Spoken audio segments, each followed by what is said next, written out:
welcome to another upload. My name's Emma. Make sure you subscribe. I do weekly hauls and chats, and I also do a lovely weekly vlog now in a haul I did recently for Poundland. Make sure you go and check that out. I will link it above somewhere. I asked you if you would like some summer holiday tips. So if you are new to the channel, I have two children. I have a 9-year-old and a 7-year-old. During the pandemic, I have been homeschooling them. They did not go back to school at all. We have about another week left after you're watching this video, week and a half left. And then we have the 6 weeks holiday. So in England, we have the 6 weeks holiday from kind of towards the end of July till the start of September. Let me know what it's like in your country. I know in Scotland you go back a little bit earlier because you've already started your summer holidays. I'd love to know what happens if you're in America or, you know, some parts of Europe. Let me know. And lots of you are like, we need some help with summer holidays. So this is the kind of 5th summer holiday that I've had two children by myself for 6 weeks.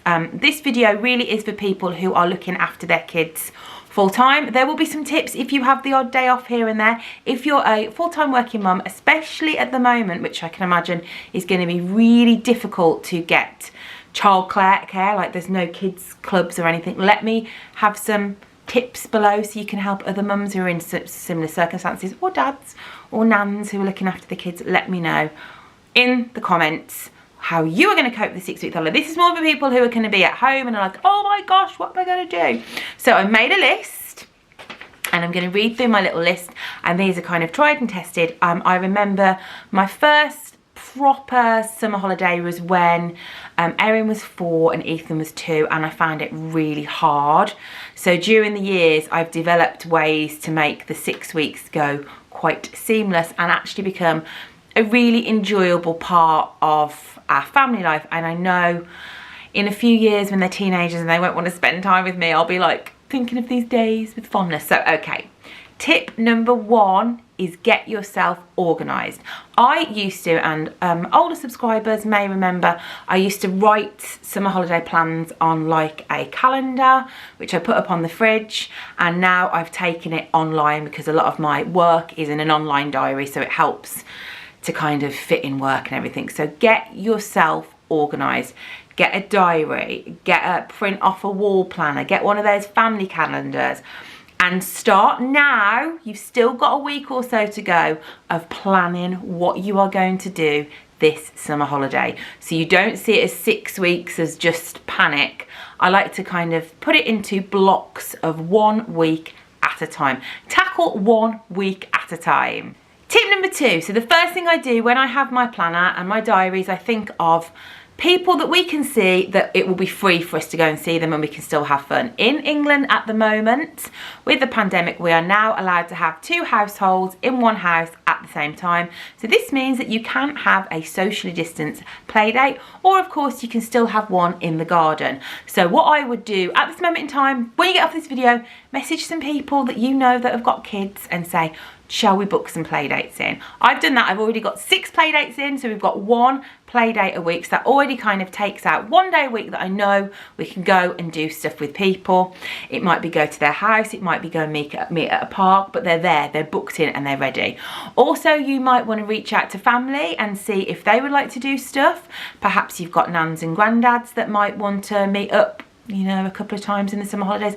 Or even better, if you are working, like I'm going to have to do some work, I will try and sort out some childcare with nans and granddads and get a couple of days booked in. So then on your planner you can block those out and you're like, phew, right, 1 day a week, we know exactly what we're going to be doing. Tip number 3, if you follow me on here on Instagram, you know that I do a scrapbook every year, and lots of you were interested to see what the scrapbook was like. So this is last year's scrapbook. For the first day of the summer holiday, I print off a cover. Well, I did this year. Previous years, it didn't have this cover. They just made a cover. Print off a cover. It says, Erin Scrapbook 2019. This summer, I want to. And they can set like a little goal for themselves. So Erin says, go to Disney World and eat lots of Dole Whips. Spend time with my family on the weekends. So that's what she wanted to do. And then I also picked up lots of stickers. You can get stickers to cover the scrapbooks from loads of places. I noticed the Works have got great ones. I also got some from Poundland, Home Bargains, those kind of places. Get some stickers and they can decorate it. I picked up their scrapbook this year from Poundland, which is a lot smaller than last year's, but they will fill this one. This one wasn't completely full. So this one, I got this, you can get them from Amazon. I think I might have got this from Amazon. And previous years, I also got them from Amazon as well. But this was a really good Poundland one. So in it, they just have, so things we did, so like a ticket and then like a little picture. If they do a play date with friends, so they went to the park with Minnie, Iris, Fred and Peggy, and then she drew a little picture. If they go to Kids Club, which they won't be this year because nothing's open. Last year they went to Kids Club, I think it was 1 day a week, so they played football. If you go on holiday, it's a really good idea to pick up flyers. So we went to London, we picked up maps. We went to Scotland and we picked up some postcards. And at the end of every day or every few days, I just get them to sit down and reflect on what they've done and just write a little bit in their scrapbook. And it's just something really, really, really nice to keep, I think. I was looking at their older ones and how they've progressed with their writing. So the scrapbooks are a really good idea, and it's something that you can look back on when they're older with fond memories. Number 4 is maybe have a little look out for some free days out or cheap days out. So my friend yesterday was messaging saying, I've just booked tickets to Cosford. And I was like, right, Cosford's free. Okay, I'll book a day in. That's another day I can tick off the diary. So that week they will have a play date, and we'll also have another day out where we can go to Cosford. You might want to invest, if you have a little bit of extra cash, you might want to invest in a National Trust pass. I think, I can't quite remember, it's about £12. I also have a Botanical Gardens pass for a year. So there are other things that we can do. You do have to book tickets at the moment, but maybe invest in your local farm pass just for the summer, just so you know you've got a guaranteed place that you can go to. So definitely check out, ask your friends, ask other school mums, and have a little look online, see what's local to you, free or relatively cheap. Reward chart. Number 5 is a reward chart. This really should have been number 1. I am not adverse to the odd bribe with my children. Let's call it positive praise. I've done loads of stuff about reward charts. There's also an IGTV on my Instagram if you want to go and check that out. We do a reward chart, and this is just something to keep them going. Last year we actually, you might remember, we made money boxes and they got money towards spending in their Disney trip. Now obviously we had to cancel our Disney trip, but we are going on a little mini break for a seaside adventure. So I might get them to put some pocket money in there. Their kind of reward things that you can tick off could be tidying up, be kind, share, go to bed nicely, read every day. Just something, maybe 3 little things you know they can achieve, that you can tick them off. You can buy reward charts. They have them in Home Bargains, they have them in the Works, they generally have them in Poundland as well. But I'm going to make mine, and we have reward stickers here from the Works. It's just got well done, ticks, smiley faces. I also have these little foam smiles from Poundland, and dropped on the floor. You could just use simple stars. These are from Wilco's, and just at the end of every day go, right, okay, you did this, this and this, well done, and let's see if you do it tomorrow. And also you can adapt the reward chart every week to what you'd like them to focus on that week, because at the start of the holiday you might be really, really rubbish at sharing and shouting at each other, but then after a few weeks that might get better. So why don't you just change it to something else, like put the Lego away or get the knives and forks out for mummy, that kind of stuff. But reward charts really, really, really work. This is a really simple thing. This is taken off Pinterest. This is number 6, and this is ice lolly sticks. And you're like, what are you talking about? Now you can get ice lolly sticks off Amazon, but you can also get them from Poundland. Here's some craft sticks. These are really good for craft, but they're also really good for this. This is a mason jar that I got from Home Bargains last year, and it has ice lolly sticks in it. What you do at the start of the holiday is you write in here just loads and loads of free things that you and the kids would like to do this summer. So for example, we have baking cookies, we have walk for a treat, so you can go and have a little walk down to your local high street and get an ice lolly. We have chalking in the garden. We have a games day, so that'll just be a day where you just stay in and play all sorts of games.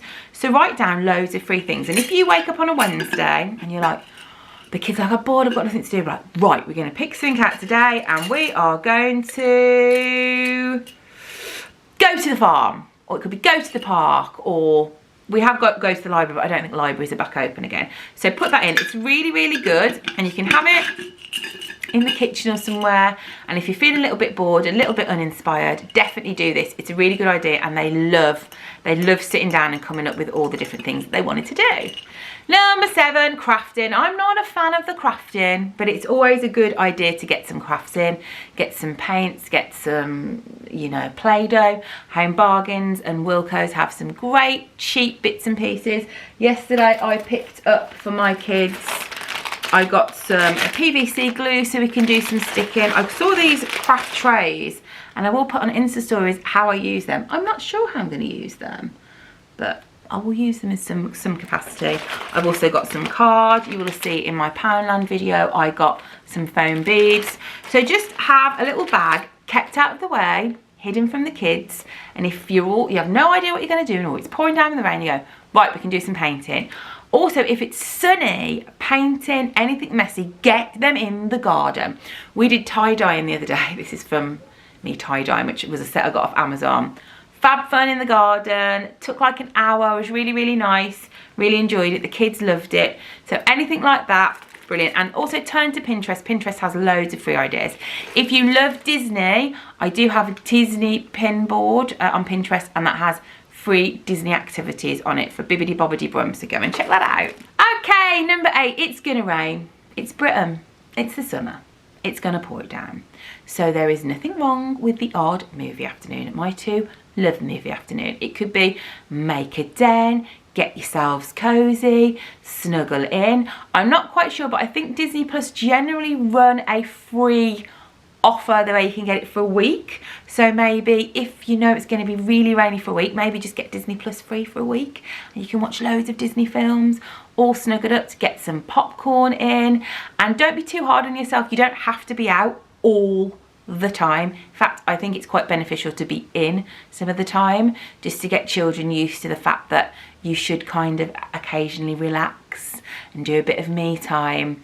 If you're out all the time, which I know from previous experience, by the end of the summer holidays, you are exhausted. So movie afternoons are fine. Even if you have like your little YouTube afternoon and Animal Crossing afternoon, perfectly acceptable. I always, at the start of the holiday, go and get loads and loads and loads of treats. So I get biscuits in, I get little knickknacks, like little sweets in, because if you're going to go on loads of play dates, and if you're going to go on picnics, or if you're going to go to the park, it's always nice to have some bits and pieces in the house already. Also, you might want the odd reward with the crafts. It's something that I would like bring out as a treat. The kids wouldn't know it was there, and one day I'd be like, poof, today we're doing painting, and they would think I was marvellous. I have got some, we're going to do some planting of some pots.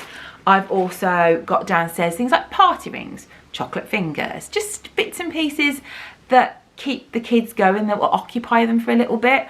Or if you have a play date round, you can go, right kids, here you go, here's some party rings. Everybody loves a party ring. And if you're not from England or UK, a party ring is like a circular biscuit with icing on. Just a little thing, but the kids love it. So make sure you have some treats in. I think, is the phrase forearmed is forewarned, or forewarned is forearmed? I can't quite remember, but basically have the stuff in and then it's there ready to produce. And I found that's really, really good. And finally, have fun. 6 weeks can seem quite intimidating, especially in the current climate when holidays have been cancelled, events have been cancelled, summer clubs have been cancelled, and we are kind of on our own, but you can do it. I say that as my children are screaming downstairs. You can do it. Just get your diary, have like one play date booked in, maybe have like one visit with Nanny and Grandad booked in. Maybe if you've got a tiny bit of money, go, right, we're going to do 2 little trips out to somewhere that's a little bit more expensive than usual, so that's something to look forward to. Maybe have one in the middle of the holiday so the kids can earn their rewards to that, and then have one at the end of the holidays, a little end of summer treat.